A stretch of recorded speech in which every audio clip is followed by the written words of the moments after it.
and my wife and I run a small company here in Roseville. What do we do? We're a specialized distribution company focused on healthcare mobility.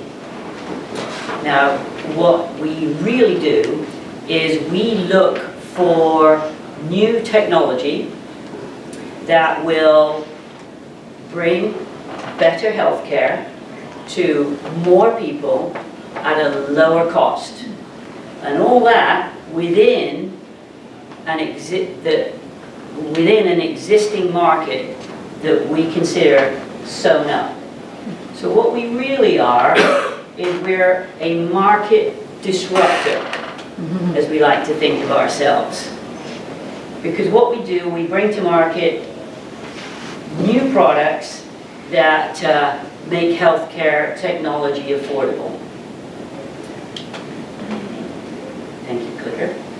So we have a couple of products, and our latest product we're very excited about because this is a handheld ultrasound. This is the world's most advanced ultrasound that now fits in the palm of your hand. You may be all familiar with a cart, those of you that are parents, that your spouse had when you're looking at the baby. That cart probably cost around $50,000. It weighs over 200 pounds. This weighs 2 pounds, and we're bringing to market for $6,000. This is a disruptor, and this is what we do. We look for this new technology that will bring better healthcare to more people at a lower cost. So this is a tenth the cost, and it fits in your pocket, and it connects via Wi-Fi. So that means that, for example, in hurricane or disaster relief or any emergency situation, you can now deliver ultrasound technology to provide better diagnosis, faster diagnosis, all at a very affordable cost. So if we can go to the video now, as an example of how this product is being used, the manufacturer of this product has put some units out and is working with the World Health Organization to seed these units in areas like Africa and other challenging environments. What we do, obviously, is bring this technology to the US, and it has the same benefits. I'm very happy to see that.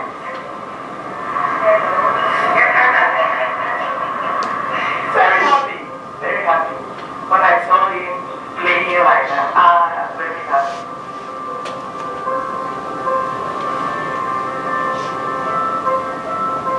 But most of our health centers, they don't have access to quality ultrasound services. They are very, very expensive machines, and the health centers, they don't generate enough revenue to be able to afford to buy such a machine. It is difficult to give adequate information on the progress of the pregnancy.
So these are the units in person.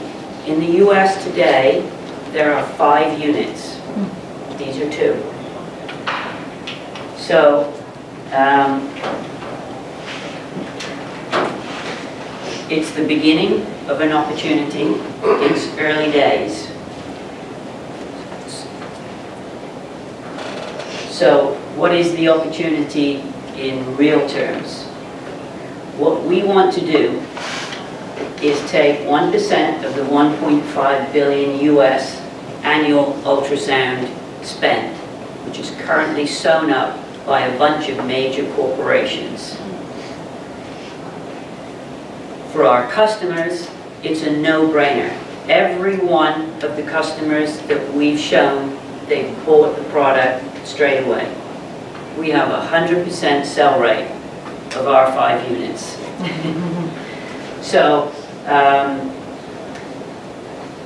it's a no-brainer. We have other products which we've been very successful. We've had for the last 3 years this product. It's a SIP Wi-Fi phone. We've grown that business 50% year on year for the last 5 years. Again, it's 75% lower cost. It performs as well as Cisco's and SpectraLink's product. And it's very reliable. Again, a game changer. What's important about this phone too is that it's customizable by our lab and by customers. Try getting your existing people like Cisco and SpectraLink to customize their product for you. A game changer. Another opportunity. A bit smaller, but as I say, we're now $500,000. Now we come to our challenges and why we're here, to ask for your advice. We were founded in 2003, so we've been in business a while. We started off as a brokerage, but we're now transitioning to a distributorship business. So these are our challenges that we'd like help from your community with. How do we create universal technology and brand awareness when we compete against these vast companies like GE, etc.? How do we connect with healthcare decision makers? How do we automate the sales process? Because the products that we bring to market, while they deliver the technology and functionality of a $50,000 machine, when you're selling the product for $6,000, you can't pay the traditional sales model of $5,000 commission per unit. And then lastly, reinventing our company. How do we change from being a brokerage to this new distribution company? So thank you for your time, and we'll open it up to questions. This community can help you. Is there anything you want to add to that? no, that's it. That's really why we're here. We love to talk about our product because we're passionate about what we do. My background is I worked for 27 years with HP in technology, but also I was 13 years as a paramedic with the Royal Naval Reserve. And so I know the importance of bringing technology to the point of care. And if we do that every day with our products, that's a great feeling and a great reason to come to work. Okay. Questions for Tony? So you're not the manufacturer of this, you're the distributor in the United States? Yes. You guys have an exclusive distribution license? We don't. Got it. So that's a big concern. And then you said, $1.5 billion annual sonogram spend. So doctors get a block payment for pregnancies, right? It's like CPT codes. Yeah. So when they do an ultrasound, each type, different medical procedures have different codes that have different prices that they can bill Medicare, etc., the insurance companies. Does the operation of this cost, so cost is one thing, but operational cost is another thing. So is the operational cost of operating this unit in your office significantly less than a larger machine? So running an ultrasound on a $50,000 Right. is that cheaper than running one, or it's more expensive than running one on this? The operational cost is lower. Okay, by a significant, I'm just wondering like what, Yeah. you know, I don't know how they buy a $50,000 machine, but maybe they lease it. It- And so their actual cost isn't all that much, and then the cost benefit of just using this isn't all that high. So I'm just wondering Right. what the So, variables are. so some customers, they purchase a capital expense, right? When you're buying a $50,000 machine, that's one option. And the other option, depending on your market, because the healthcare market, there's lots of verticals, and so we then get into which market are you talking about, right? But in general, I would say you have people who purchase the $50,000 machines, which tend to be larger organizations. The smaller to medium-sized businesses, they will quite often outsource the ultrasound capability. So what does that mean? That means they don't have the revenue coming through their company, for one, and that means, two, their customers have to wait. If you're in Roseville right now, you're waiting 1 to 2 weeks for an ultrasound, right? So we channel the revenue through the customers. Not all the revenue, obviously. There are $75,000 ultrasound machines that we do not replace, right? But what we do is we take care of the bottom 30 to 40% of procedures that are done every day. Simple stuff to medium complexity CPT codes, in other words, procedures. So that's more specifically the market that we go for. Just one of there's a startup that was just on a company called The Pitch, or just on a program called The Pitch, and they've got a sort of a take-home kit for pregnant women that takes care of a huge percentage of the in-home visits that a pregnant woman has to do. All right, that'd be interesting. Yeah, and so I'll look up that company and get you connected with them. Great, thank you. It was. So one of the benefits that you have being located here in Sacramento is that there's 4 major hospital systems here: UC Davis, Kaiser, Dignity, and Sutter.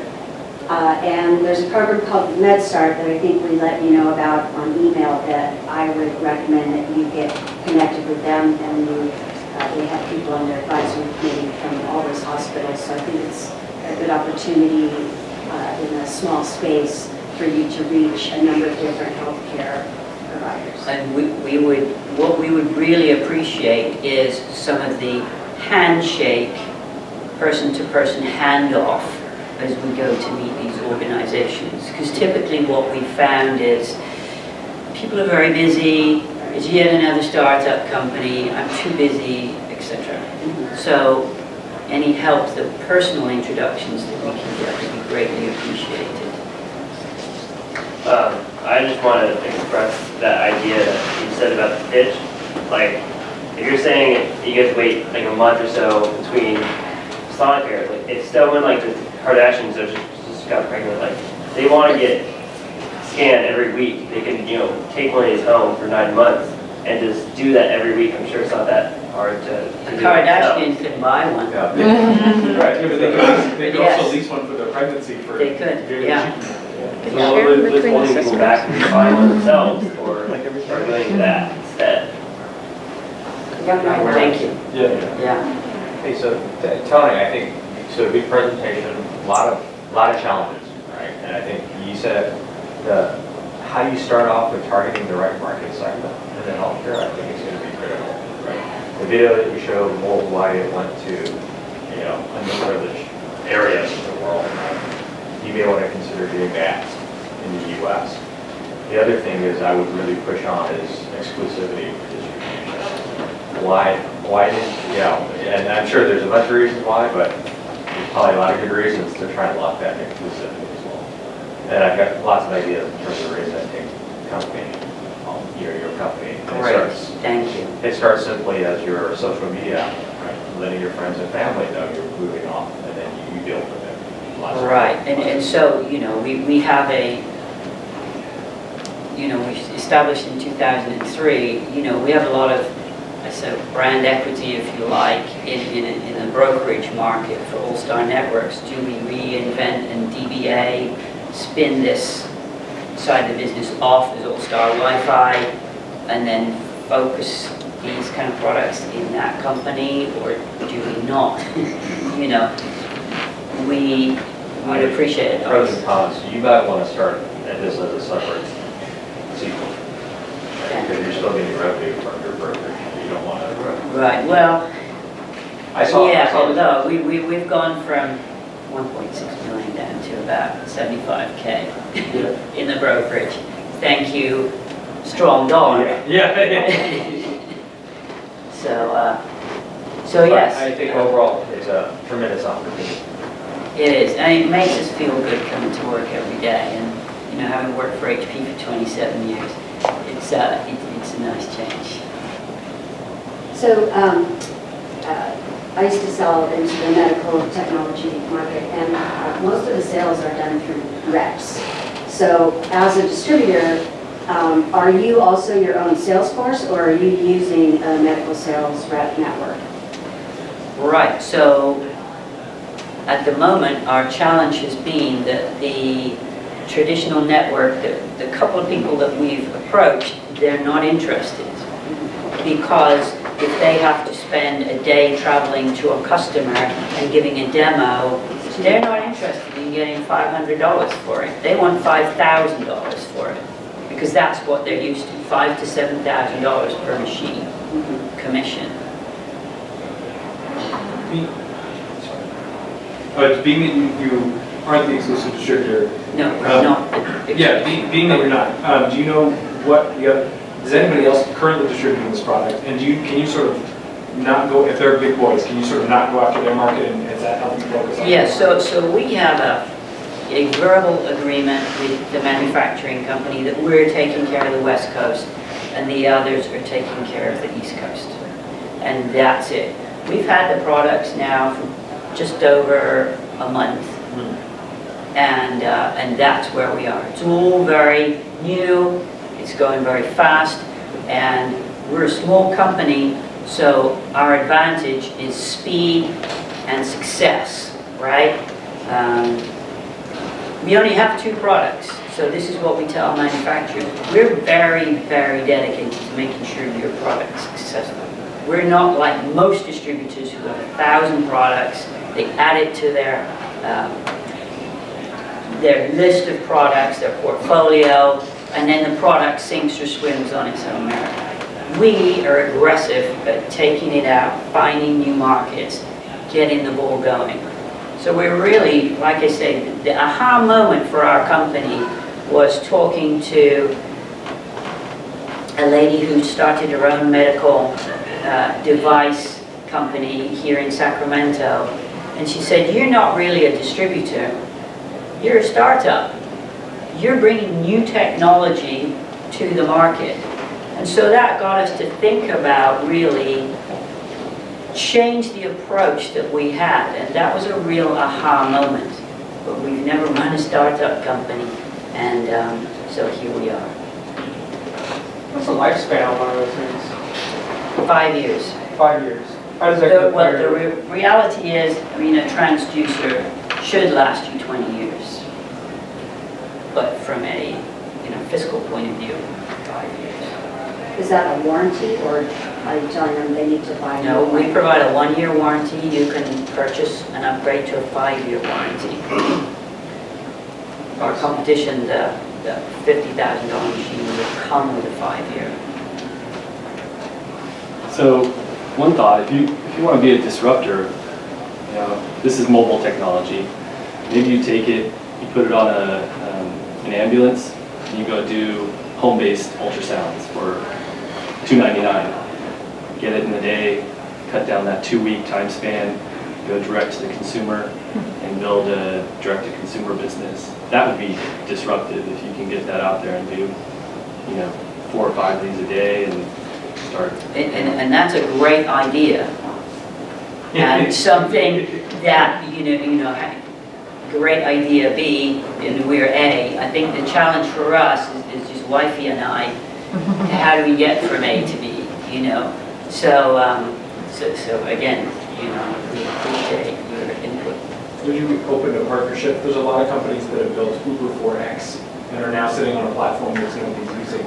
Are you open to them relabeling it for Uber for ultrasounds and then partnering with you and striking a deal with them, or do you want to own that process yourself? At the end of the day, we want to bring better healthcare technology to more people at a lower cost.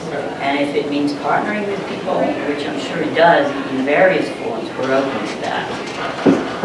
We have limited control. We can't change the brand, you know. We can't change this particular device yet because we don't have enough sales. With the phones, they will change the firmware overnight for us because we've been so successful. They literally, we work with Volvo.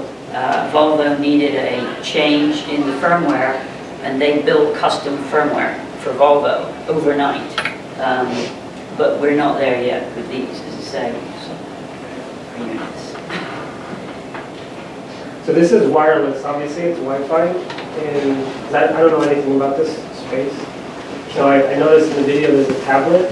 Is Yep. that your software, or can this be sent to any software? It's with the manufacturer has made an app that can be downloaded to your phone or to a tablet, and the app is the main interface to the device.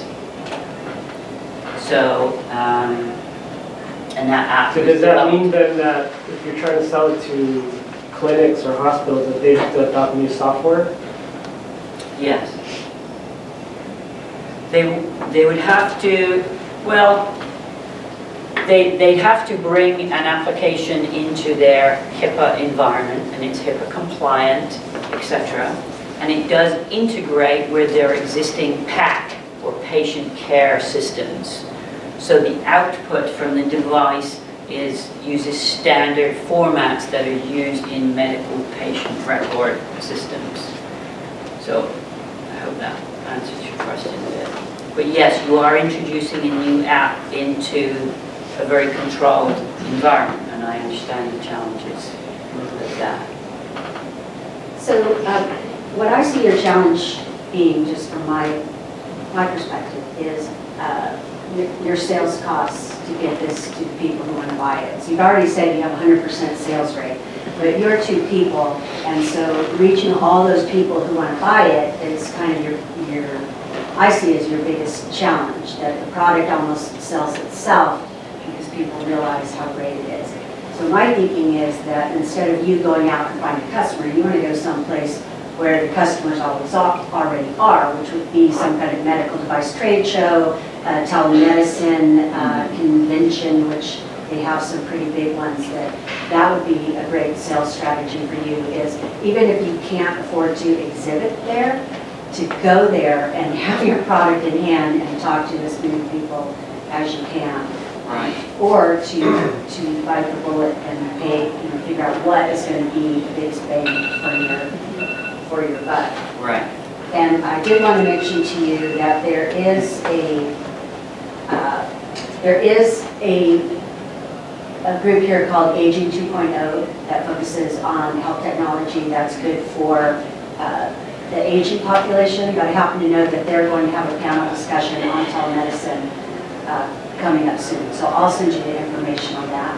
But some of the folks there who are telemedicine experts might have some suggestions for you on, what, because this is sort of a Wi-Fi thing, it could be remote. Is that right? You could do. Yes, the nice thing is you can have somebody using the ultrasound device here, and that's communicating the image to an expert in Boston or the UK, wherever, who's then giving you guidance. Can anybody use that device, or do you have to be certified to get an accurate? Anybody can use it. I can demo it right now, but we haven't got time. And we did successfully in a Starbucks outside in Walnut Creek with a friend of mine. But to be able to interpret the results of the screen, etc., you need some training.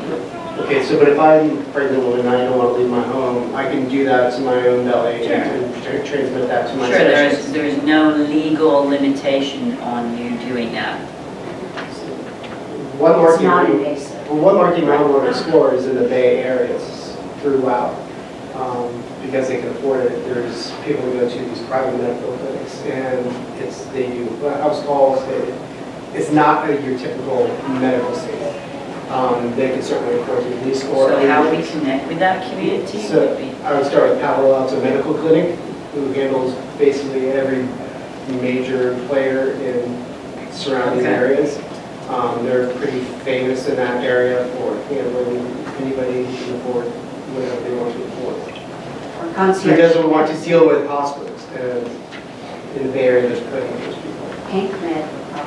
And the traffic is another player, so people don't want to deal with the traffic give a you lot. commissions. So, it's a way, if they can stay home, transmit it to Yeah. the doctor. Right, thank you. So, one last question, Natalie? So this may sound a little weird, but what if it was, this may be further down the line, but if you want to get the word out, it could be like an ultrasound roadshow and you kind of, promote you're going to this place and you do ultrasounds on the spot. I mean, I think it would cause a huge buzz if all of a sudden this van pulled up that could do ultrasounds on the spot. And I mean, I don't know how many pregnant people are around all the time, but if it was promoted well, I think it could be a huge marketing thing. Thank you.